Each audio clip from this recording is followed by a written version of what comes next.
ሰላም እንደምን አላችሁ ክቡራን የዩኒክ አቤል ቤተሰቦች እንደምን ቆያችሁ። በዚህ ቪዲዮ ደግሞ አዳዲስ የሆኑ ከትምህርት ሚኒስቴር የወጡ መረጃዎችን ደግሞ ወደ እናንተ አደርሳለሁኝ። ከሰሞኑ ትምህርት ሚኒስቴር አንድ ነገር አፕዴት አድርጎ ነበረ። የሪሚዲያል ተማሪዎች የፈተና ጊዜ ወይም ደግሞ የሪሚዲያል ኤግዛም የሚሰጥበትን እንዲሁም ደግሞ የተለያዩ ናሽናል ኤግዛሞች ኤግዚት ኤግዛምን ጨምሮ የተራዘሙበት ምክንያት እንዲሁም ደግሞ ከዚህ ነገር ጋር ተያይዞ ያሉ ጉዳዮችን እንቃኛለን። በዚህ ቪዲዮ ጠቃሚ ቪዲዮ ነው የሚሆነው። ስለዚህ ለሚያስፈልጋቸው ብላችሁ ለምታስቡ ልጆች እንድታደርሱት ወደ እናንተ መጥቻለሁ ማለት ነው።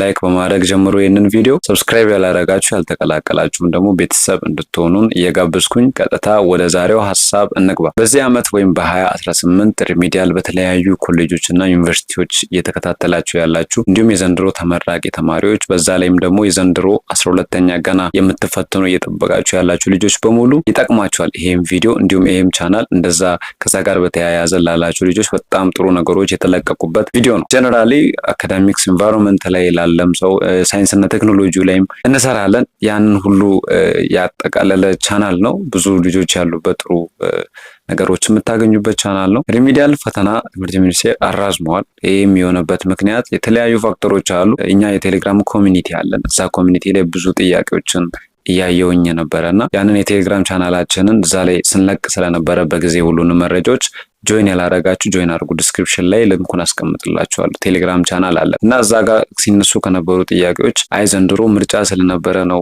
አሁንም ሊራዘም ይችላል የሚል አይነት በርካታ አይነት ስጋቶችን ምናምን እያየው ነበር። እኔ አንድ ነገር በደንብ ላረጋግጥላችሁ የምፈልገው ነገር ትምህርት ሚኒስቴር በደንብ የሚያስቡ ሰዎች እንዳሉበት አትርሱ።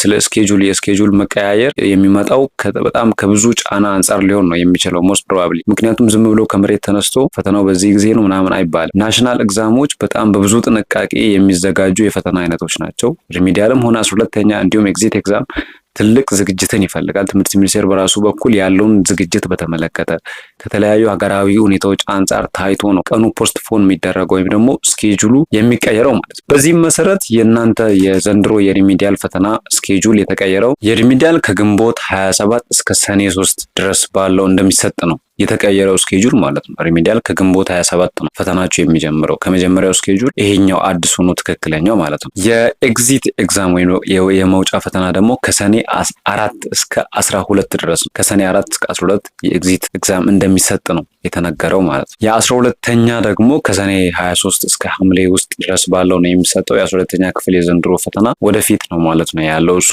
ሪሚዲያል ይቀድማል። ከዛ በኋላ ኤግዚት ኤግዛም መሀል ላይ ያለ። ከዛ በኋላ የ12ኛ ነው። ኦርደራችሁ እንደዚህ ተስተካክሏል ማለት ነው። መጀመሪያ አሁን በቅርበት ተጀምሮ ነበር ሪሚዲያሎች 17 አካባቢ ነበረ መጀመሪያው ስኬጁል የሚለው ግን ያ ተቀይሮ ሰኔ ውስጥ እንግዲህ ሆኗል። ይሄ ማለት በዛ በቀረ ጊዜ እናንተ ራሳችሁን ከአንድ ፎልስ ከሆነ ኢንፎርሜሽን ጠብቁ። እሱ ምንድነው አሁንም ሊራዘም ይችላል የሚል አይነት ስጋቶችን ብዙ ልጆች ሲናገሩ ነበር። ብዙ ጊዜ ያው ፈተና አካባቢ ላይ ሁላችንም ስለምንጠብቅ እኔም እንደዛ አይነት ሙዶች ውስጥ እኛም ተማሪ ያለን ገብተን ስለነበረ አንድ ጊዜ ፈተና ከተራዘመ ቀጣይም ይራዘማል ብሎ ማሰብ አለ። ያ ጥሩ አይደለም። እናንተ ይፋዊ የሆነ ምክንያቱም በትልቅ ሚዲያዎች ነው የሚያስነግረው ትምህርት ሚኒስቴር የራሱን ማስታወቂያ የራሱም ደግሞ ኦፊሻል ዌብሳይቶች አሉ። እኛም ትክክለኛ መረጃዎችን ስናገኝ ወደ እናንተ እናደርሳለን። ከዛ አንጻር ነገሮችን ብትመለከቱ ጥሩ ነው። መዘናጋት እንዳይታይባችሁ። ፈተና ተራዘመ ሲባል አንዳንድ ሰው በቃ በጣም እያነበበ የነበረ ሰው ከሆነ ይቀንሳል ማንበቡን ምናምን። እንደዛ ሳይሆን እንዲሁም መጨመር ነው ያለባችሁ። ፈተና ሲራዘም እድል እንዳገኛችሁ ነው ማሰብ ያለባችሁ። እንደዚህ አይነት ጠቃሚና ትምህርታዊ ነክ መረጃዎችንም የምታገኙበት ቻናል ስለሆነ ሰብስክራይብ በማድረግ ቤተሰብ እንድትሆኑ እየጋበዝኳችሁ ቀጣይ ደግሞ በቆንጆ በሌላ ቪዲዮ እስከምንገናኝ መልካም